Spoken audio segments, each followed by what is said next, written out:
Welcome back to Barfly Cinema. Once again, my name is Tom. I'm your host, joined always by my co-host Gage here. Hello. We are watching today The Duellists, Ridley Scott's directorial debut from 1977. Gage, would you mind giving us a little rundown on this film?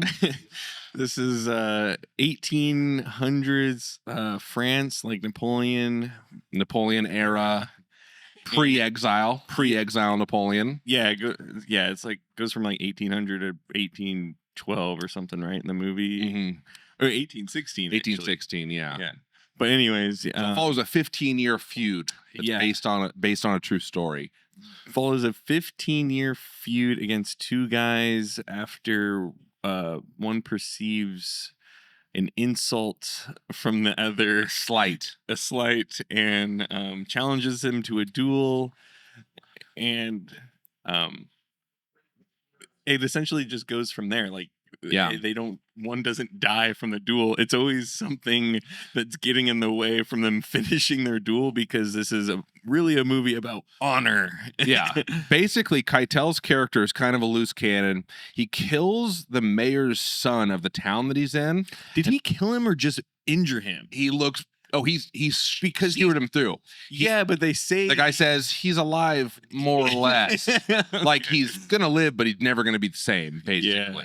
And the powers that be are like, hey, you need to go. They talk to Carradine's character. You need to go pick this guy up. You need to go say you don't have to arrest him, but you have to tell him to report to this area. So he goes to his home, which is probably not a good move.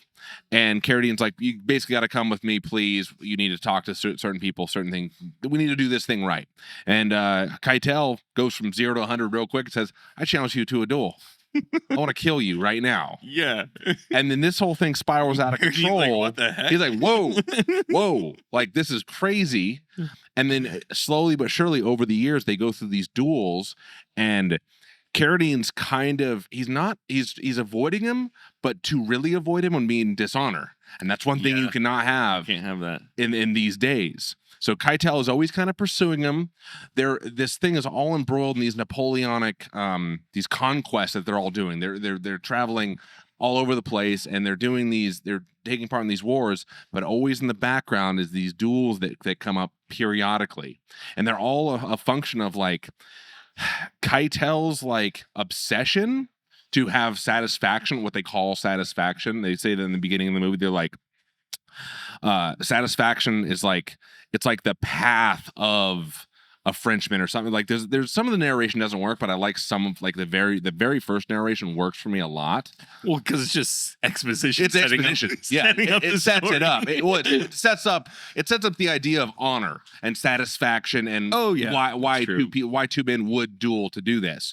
Whereas Carradine's kind of like, I don't like that. You would think like, okay, well, why doesn't he just avoid him forever? Because that would mean dishonor. That would mean you're a coward. And time again, Carradine, the people he talks to, they're like, you have a reputation. You have a reputation. And he's like, yeah, for the wrong reason. Because I keep taking part in these duels that I don't want to take part in, really. But I don't want to see. I'd rather not look like a coward. I'd rather die than look like a coward. That is true. So that's man like that. Not accept an apology. Right. Will not. Wants to either kill or be killed. That's kind of like that's Keitel's whole thing here. It's like, I want you slighted me. I demand satisfaction. Kill or be killed. And Carradine's just kind of like, he's not a blue blood in the beginning, but he marries into royalty. And you're like, oh yeah, he is kind of like he's a person that's like, always wants to take the high road. And Keitel's just like, win by any means necessary. That's what I gleaned from the two characters. Yeah, like Keitel is always he's trying to get power. He's trying to go up the ranks. Yeah. Because he even starts to lie. Yeah, he does. Carradine's character at the end. Yeah, he doesn't really. He doesn't he doesn't represent Napoleon, or he doesn't love Napoleon. He doesn't love the emperor. So he doesn't even care about honor. That's one thing that shows right there in his character. He does not. He cares about satisfaction, not honor. Status. Status. Carradine is more like honor above all.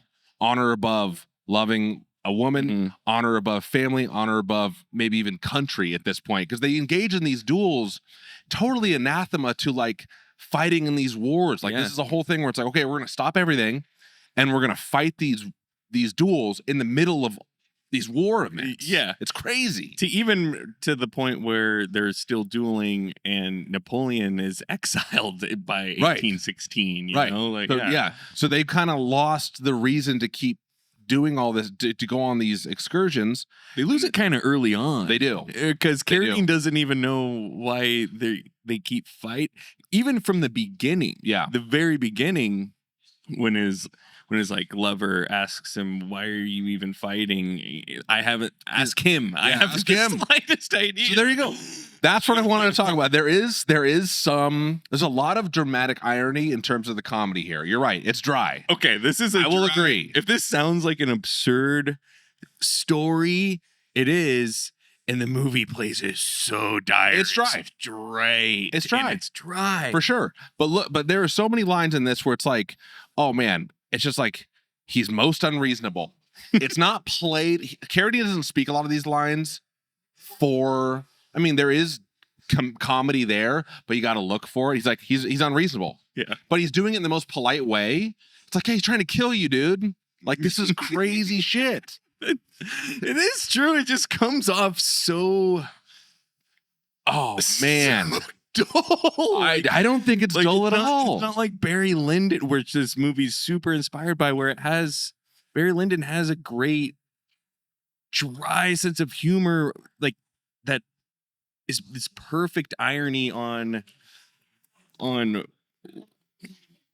how we even perceive manners today and everything. But this movie doesn't. Okay, I'm gonna stop you right there. Okay, right there. You're talking about Kubrick versus little Ridley Scott's first little movie. Then come on, don't wear it on your sleeve. This movie's Barry Lyndon is worn on its sleeve, and the last thing you want to do is make me remember a great movie in the middle of your shitty movie. That's a good point. But I would say, come on, you got to give it a little. I will say that the dialogue is somewhat uninspired and can come off as very dry. I will say that. You are right. And that can almost get to the point of like, okay, why am I caring about these characters? What's going on? Do you care about these characters? I care about Carradine and not his new family. It's weird. Like, yeah, I care about the girl. Original one. The original one. Yeah, I agree. That's part of the thing. That she has to be there to show where his mindset is and his priorities lie. He's like, I can't marry you. I gotta serve the kingdom of France. Yeah. I have to serve the emperor. I have to do the honor, duty before anything else. And then by the time, he goes back home, she's kind of like, well, you probably wouldn't even want me now. I'm so traumatized and fucked up. And he's just kind of like, I don't know what to make of it. And they just kind of leave it there. I don't like how that's not resolved hardly at all. It's not resolved. And then Carradine marries into royalty, marries a beautiful woman into royalty. So it's not even like he...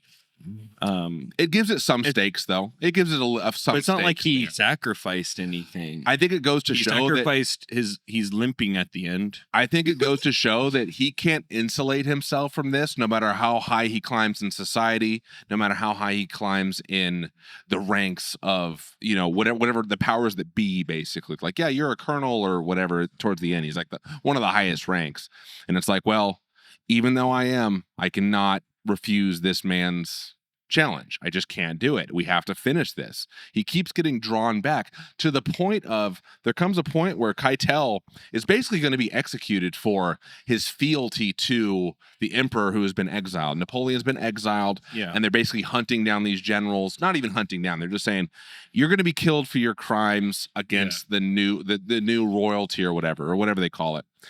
And because Carradine is an honorable man, he's like, I don't want to win this way. I could easily just let him, I could either save him or I could let him be executed, and I'm not going to do it. I'm not going to take the easy way out, because then people will talk, I will lose my honor, and I can't have that. So what does he do? He fucking saves Keitel, not even thinking that, oh, well, he'll forgive him. He's already given up that hope. He's like, I know you're, by doing this, you were going to come after me again. I know it, because I know you're insatiable. Yeah. But I'm going to do the right thing because it's going to look great. I'm going to have honor. I'm going to have respect. And that's all that matters to Carradine's character. That's why he is kind of a Ken doll. He's not a complex character. He's just a guy that holds himself to the highest standard. So yeah, you can look at him and say, yeah, he's wooden. He's one note, but he's committed to honor. And he does not want to win by letting his rival, quote unquote, be executed. Yeah, that's a good point. That's true. So yeah, but I agree. It can be dry as hell. It can be dry as hell. This is 140 minutes. This is too long. It's dry. Like everything he said. 40, not 140. Hour 40. Yeah, hour 40. 100. Yeah.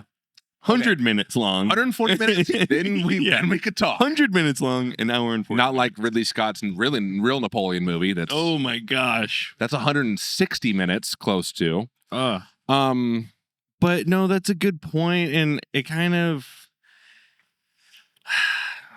it gets at the end of what it from what I kind of took from it, of like these two men that have their lives are dedicated to honor and everything, and it's almost this fleeting like old guard of like living. Where because it's absurd. Carradine, and it is absurd. It's absurd. I wish and people in the movie. This movie was just a dark, but people in the movie even call that out. They're like, "This is absurd. Why are you risking your life? You're above this guy. You're so far." It's like, I can't do it. I can't back away from a challenge. I can't back away. It's the dishonorable thing to do. I think you're right. Keitel is just looking for advancement. He's looking to win at any cost. Carradine will not do that. He won't win at any cost. He will win and he will prove himself, even if it means if he dies, he still maintains his honor. It's a really strange dynamic, but you can see it throughout history. Like, people will not be dishonored. Oh yeah, they're just like, my reputation means too much. Yeah, you know. And I think he embodies that. And Keitel he's the guy that will kick sand in your eye. Yeah, It's would you rather die honorably or live in shame? So exactly, it is that, and that's the ending. That's the ending. Yeah. Carradine, basically, they have a duel at the end with two pistols. They each have one shot in them. Keitel expends both shots. Carradine has one shot left and he could kill him, but he says, nope. I'm going to spare you, but you're mine from now on. You're mine from now on. You are now exiled. You will not. You are done. You will not see me. Yeah. We will never broach this again. This matter is officially settled. So he maintains his honor, but it's almost like he won over. Keeps him alive for maybe we will one day see each other again, because it's this fleeting thing of like, we're these two like last, I think, finally guards of this era type of thing. In a weird way, I think finally Keitel, he doesn't get satisfaction, but he actually does recognize, yes, I am the lesser. I am the lesser. He is a gentleman. He is honorable, and he spared me. Like, that's the highest good. That's the highest good. Whereas Keitel is probably just like, man, I'm kind of a piece of shit, aren't I? Yeah. And he proved it today that I am a piece of shit. He will lie, he will cheat, he will do whatever it takes to get under Carradine's skin and get him off balance. And what does Carradine do? Carradine's just like, dude, I don't want to fight you. Okay, you want to fight? Let's fight. My favorite scene in the whole movie. So fucking good. Everything, the whole setup was great. They're like, you're gonna fight on horseback because the generals demand it. So there's a line in this where they're like, well, 5 years pass and the kingdom's changed. People seem bored. Yeah. So the generals are he goes to the whorehouse and all that, and they're just carousing and they're having drinks. He runs into him. He's like, oh, fuck, it's been 5 years. Nothing's happened. It's like, this thing's still on. And then it becomes clear they're going to duel again. But then the people, the powers that be, the generals or whatever, like, you're going to fight on horseback. If you're going to do this, you're going to do this thing. We're going to watch it, and you're going to fight on horseback. And you could see it. Carradine has some great moments in this. This is the best moment. He is quivering, bro. This is the best scene. Legitimately afraid, and it works so well. So they're getting ready to basically joust with their swords out. Carradine's fucking losing it. He's shaking. They're running at each other. They're flashing back to like all these previous scenes, and it's like it's your life flashing before your eyes. It is. He thinks he's going to die. Yeah. They swing. he almost lands a killing blow, but not quite. Yeah. But then after that, Carradine is like freed from his fear of death. Hits him right in the forehead, almost scalps him. Starts gushing blood. But boom, that was it. And he's like, he's unable to continue. And then Carradine's like, I think he finally is like, I'm not afraid of death anymore. I also think he thought it was over at that point. He probably did in the movie. He probably did. He thought, it's like, this is finally, this is gonna end. this is gonna finally end. I finally bested him. That's it. We're done. Of course, that's not going to happen because Keitel will fight to the death, no matter what. I kind of, I agree. I think that is the best scene in the movie. That's where like, some of that choppy editing kind of works. That for worked. me. It's very 70s ish, but I think it worked. Yeah, because even the sound was like choppy. It was like, ooh, yikes. Yeah, it was jarring. But goes with that headspace. Yeah, because some of the duel scenes don't work with the editing for me, but yeah, you're right. I agree. That is the best scene in the movie. I think some of the duels last too long, honestly. Yeah, I agree. Yeah. Some of the duels last too long. I do like that for the most part, every duel is a little different. I do. I like that too. I do like that. But one's fencing, one's sabers. Yeah, it starts off with like the fencing swords, like that's like and then the sabers. They're like, oh, okay, that's when they're just they're so tired. Clanging. Yeah, they're so tired. Blood. Like, oh man, I really like how that shot too, with that light streaming through. Yeah, me too. There's some good. That was good visual flares in this. That was very Linden, right? Very much so. Yeah, and that the wall was they actually had to put like a battery in it to get those sparks. I love that. Yeah, they put like a 12-volt battery in it. I knew it wasn't real. And then Carradine was like, "That's too strong. It's shocking." They put a 6-volt. Ridley Scott didn't really get like the look he wanted, so he just put the 12-volt back in there without telling him. I mean, as far as director abuse, that's pretty light fare, I'd say. The 70s were hey, this is the same year as Sorcerer. Yeah. This movie sounds like a pleasure cruise compared to that. Seriously. It's true. But yeah, but I knew that effect was faked, but I still liked it because it just gave it that visual flair. I agree. It does. You know, doesn't add anything thematically, but thematically, like, but cinematically, love it. Like, okay, we got 40 francs to spend on this thing. Okay, let's put a battery in the wall and we'll figure something out here. So yeah, I can agree. Some of the dialogue is pretty dry. Oh, dude, I love some of the lines though. On the watch, he's being trained. He gets trained. We see one little snip of who he's preparing. He's going to be trained. So his trainer is about to attack him. So on the watch, sir. Always on the watch. Okay. Oh, so good. Yeah. There's just a lot of little. The funniest part is at the end when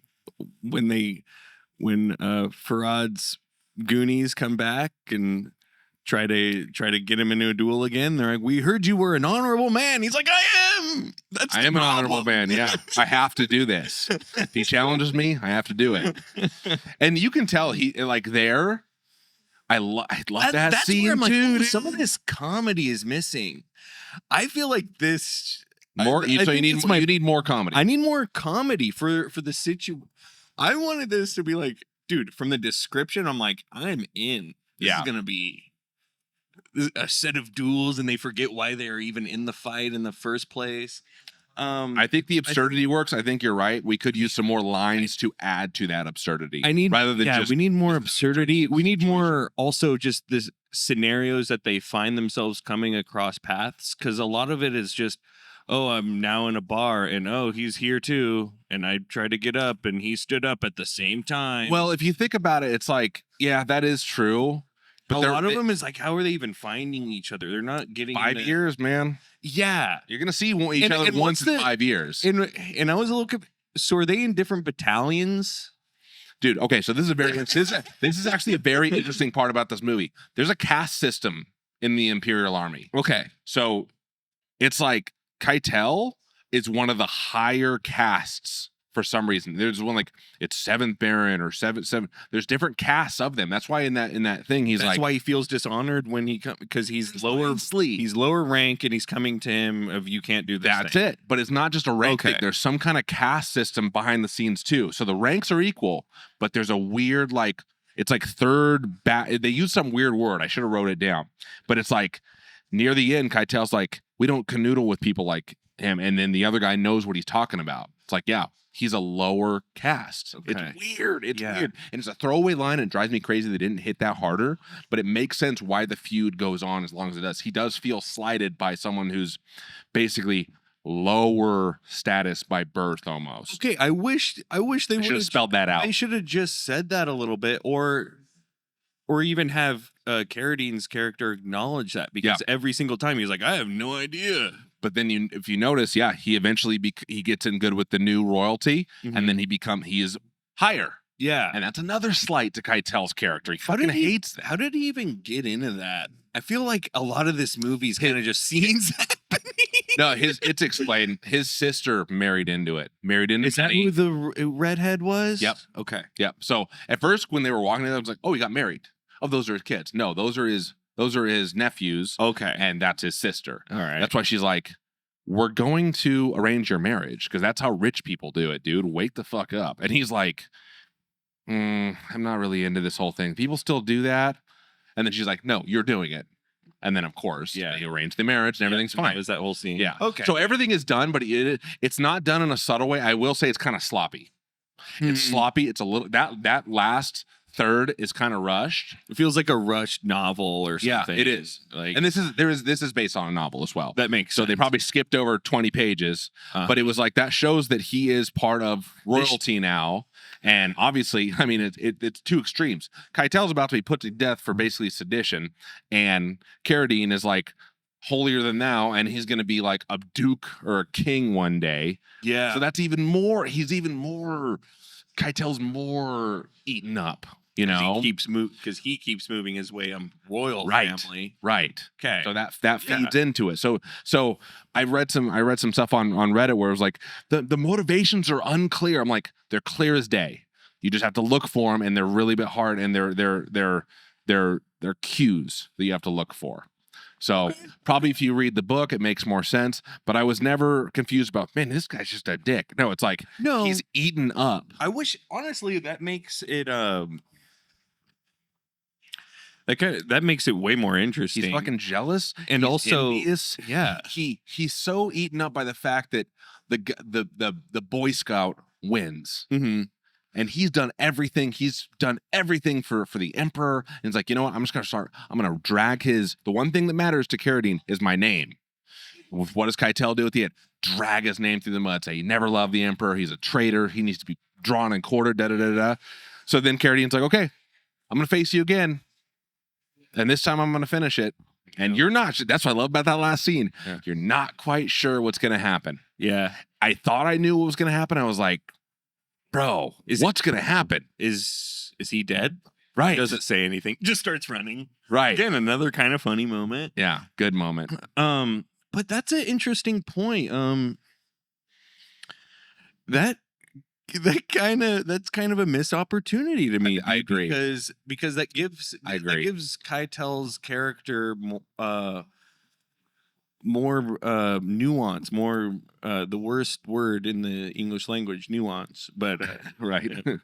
Call back. No, but it gives his character more nuance than the movie gives, because I would agree. I'm kind of a little bored by the way he's underdeveloped. He's underdeveloped for sure. I'm bored by the way the characters are developed and interact in this movie, because Carradine is so boring, but he's the clear hero. Yeah. And Keitel is more fun, but he's kind of boring too. But honestly, he's just one note. He's one note. They're both one note in the opposite direction, where that's kind of a huge missed opportunity with me, I feel, with this movie, where I should feel conflicted of who I even want to win the duel. And maybe every duel I want someone else to win, but I could see that. I could see this book being awesome. Maybe I could see that. Yeah. Their lack of complexity can lower the stakes.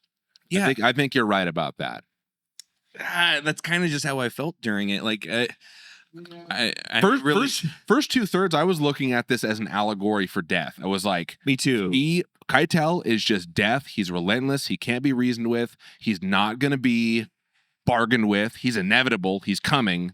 And it's like, up until the end, I was like, damn, this is fucking ridiculous, man. Like, he cannot shake this guy. He can't do it.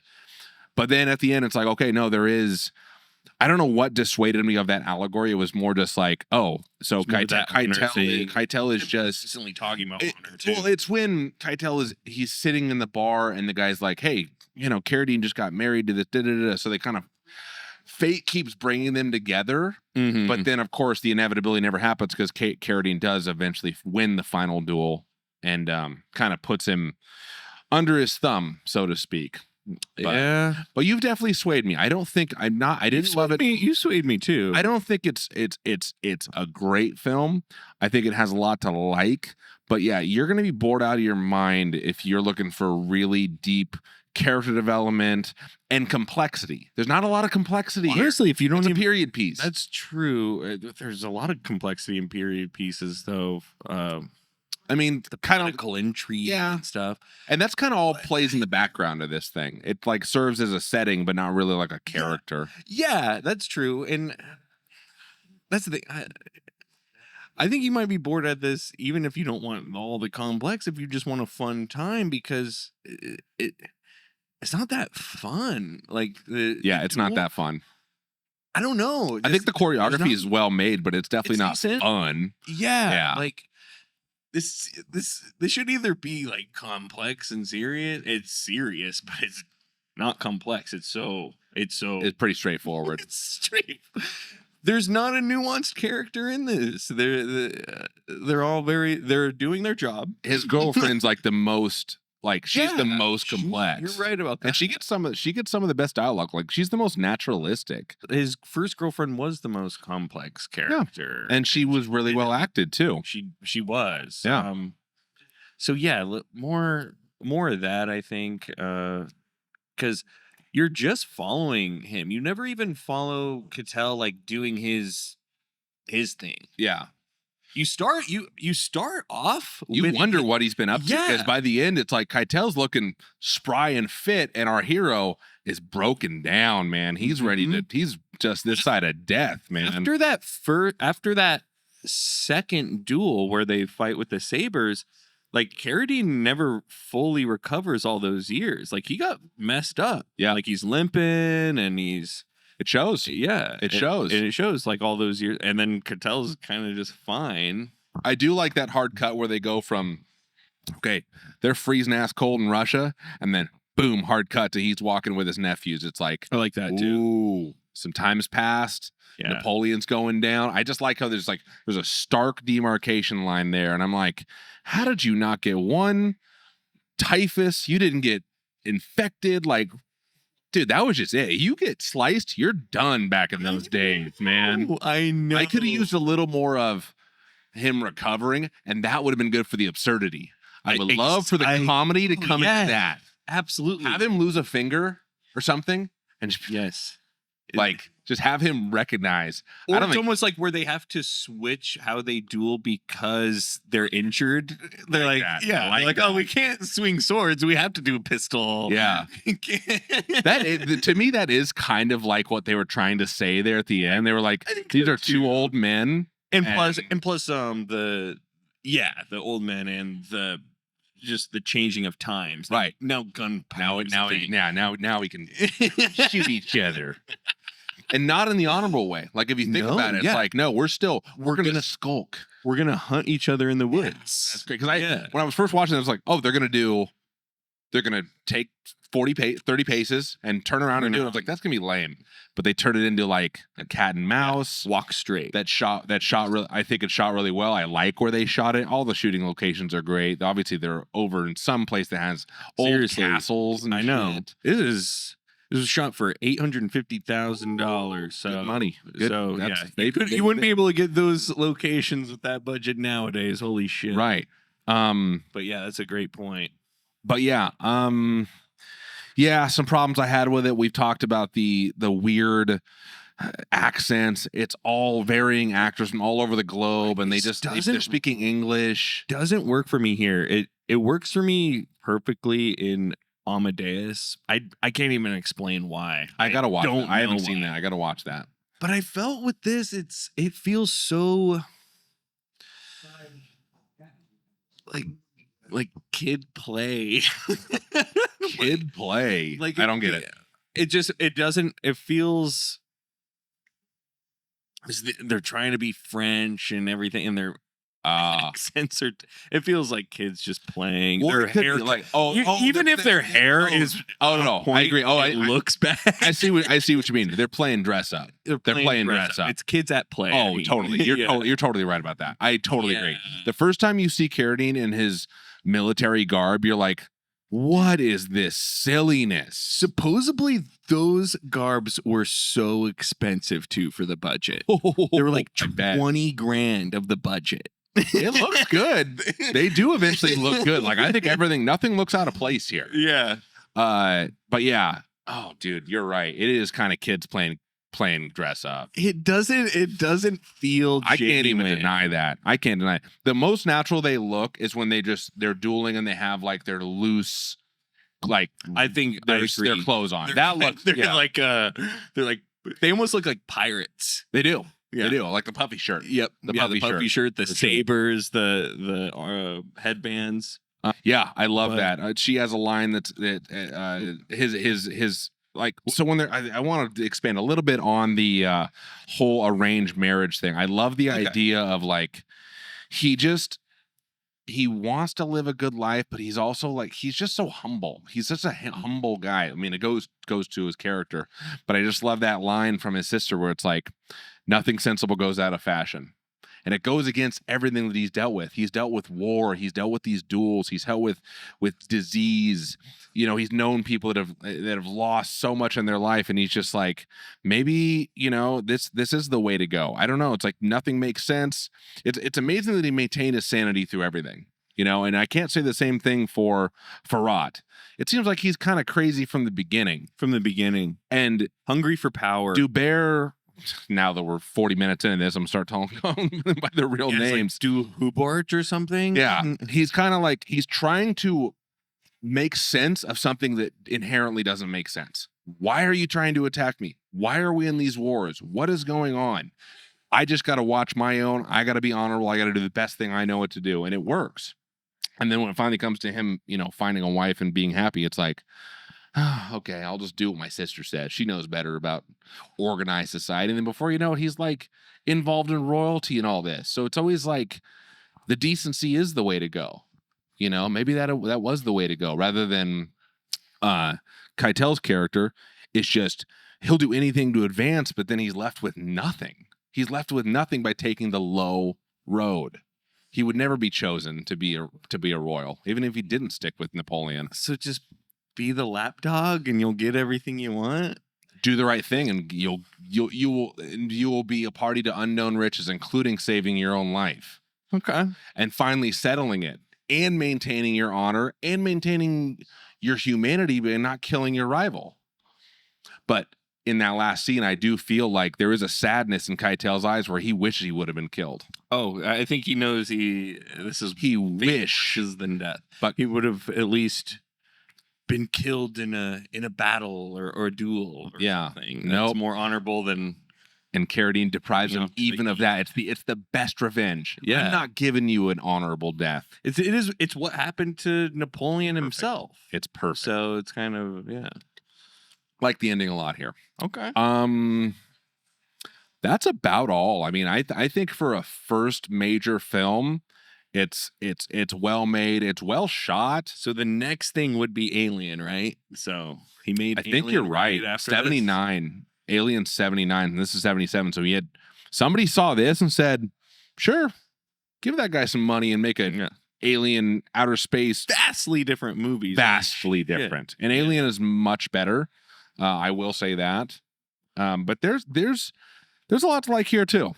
I'd say if you like period pieces, if you like swashbuckling and sword fighting, I think a lot of that works. Not all of it.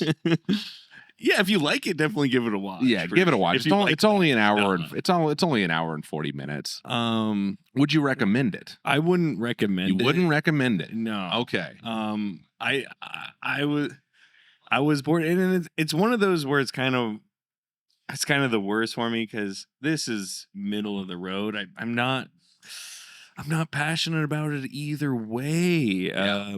I didn't hate it. I didn't like it. It was on my TV and I watched it. You don't want to be bored watching a movie. Oh my gosh, I was so bored. I was more entertained looking up some of the stuff afterwards of just some of the things. I do need to look more into the behind the scenes because I was reading it a little bit just about Napoleon. And there was times I was like, oh yeah, what happened this year? Right, Napoleon, because I don't really know Napoleon. Oh man, history at all. Fascinating. Shout out to Hardcore History. Listen to their Napoleon series. So good. Like, how many? This is Russia, right? Oh, did he win any battles after this? Yada yada. When was Waterloo? That's why you miss key plot points. Then yeah, you're on your phone. No, it wasn't. I was afterwards. I wasn't on my phone. Okay, I missed I guess key plot points of like, oh, I don't know the history here, I guess. But I don't feel like I missed key plot points. I just a lot of the character plot points weren't that well fleshed out. Okay, I would agree there. Some of it is like almost like an afterthought. If I don't know the history at all. But then if I do know the history, I'm gonna be like, this doesn't get it right at all. So I'm like, oh, I guaranteed that would be the case. So That's a good point. That's actually a good point. I don't know. They need to either stick to the history and make it bar for bar, because or get real silly and have some liberty with it. I wanted this movie to be not silly, but a comedy for sure, like a dark farce almost. That is what I wanted. Yeah. Hard to do that as a first time director to make farce work. You got to make your.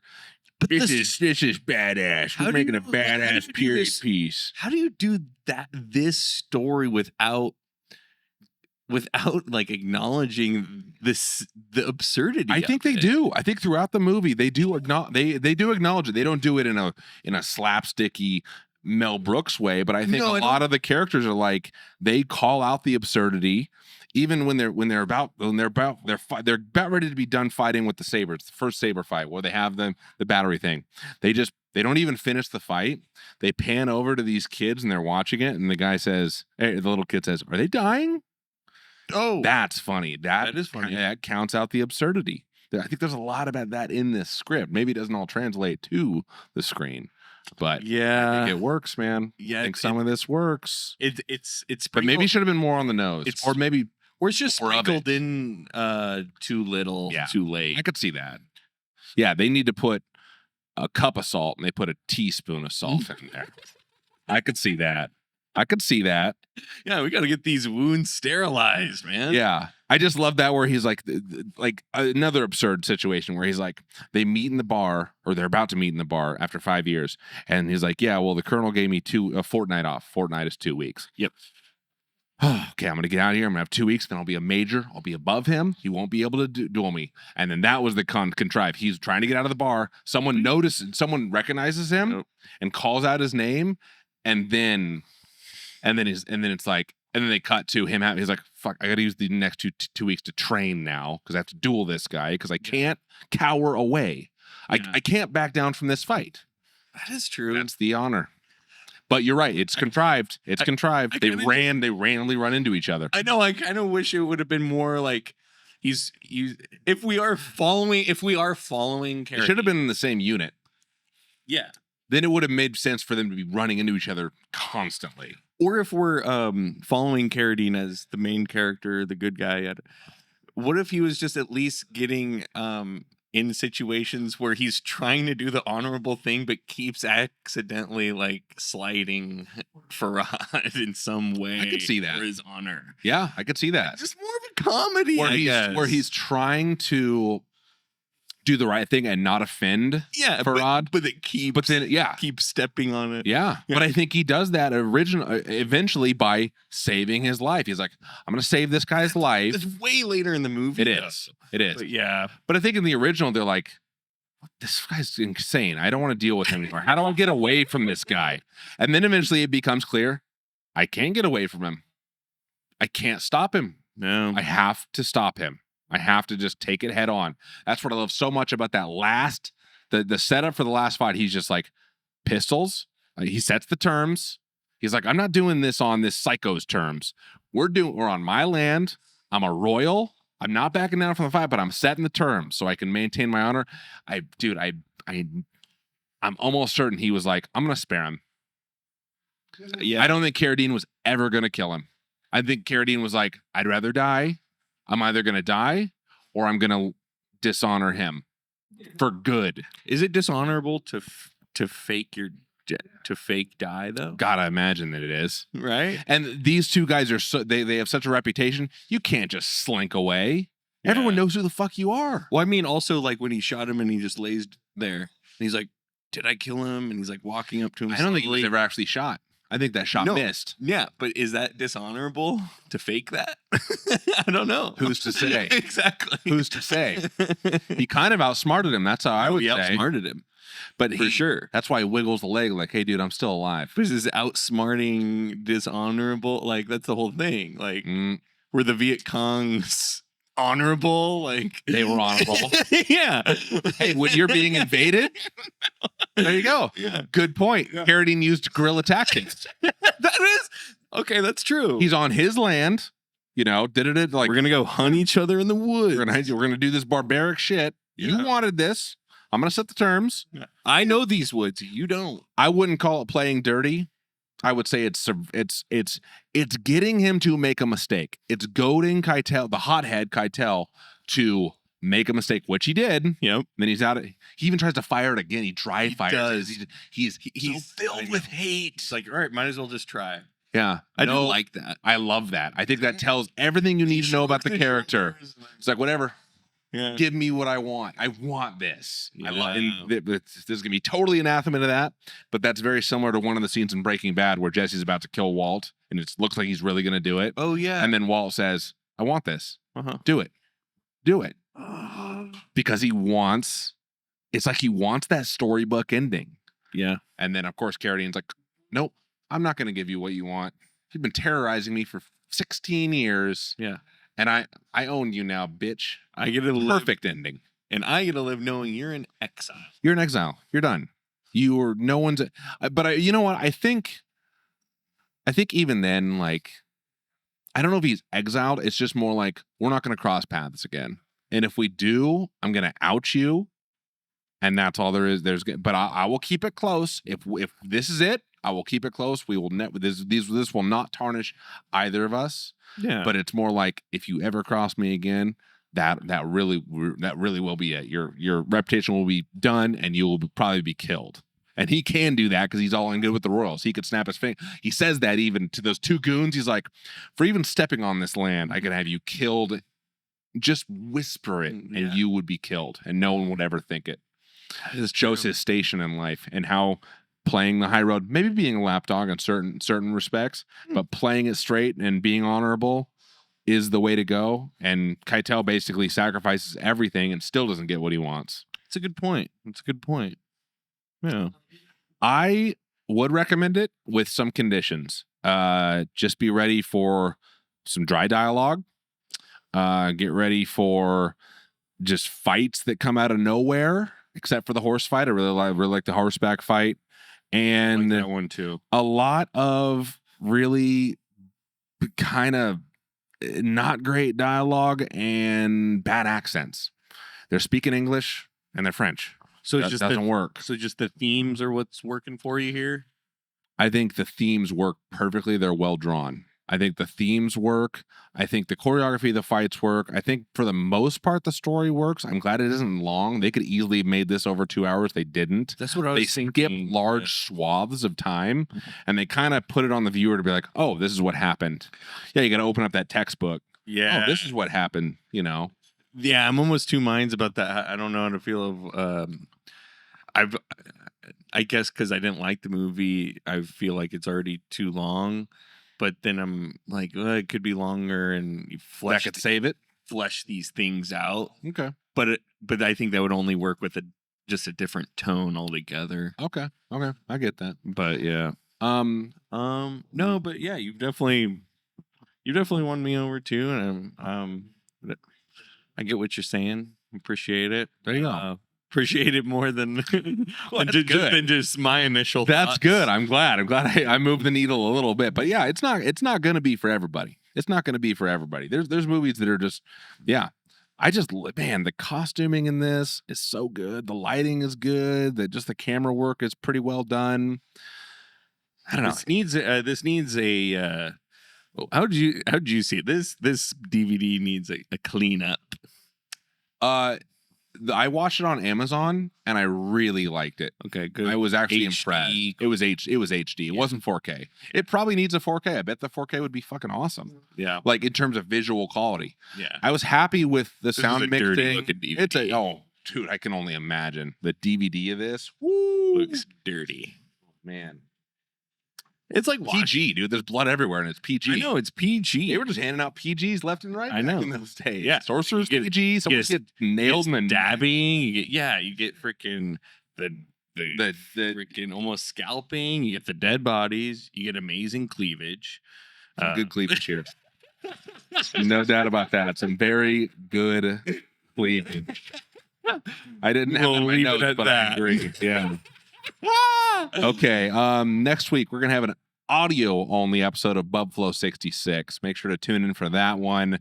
Yes. And then we don't know yet. Are we doing two Black Tongue? So we're heading into our themed months. Yeah. So February is going to be about relationship movies. Very excited for this month. We might sneak in Two-Lane Blacktop if there's time. We've each picked 4. Yeah, and this isn't just rom-coms. This is relationships overall, of all stripes. Yep, cool. So make sure to stay tuned for those. And thanks so much for watching. Thank you.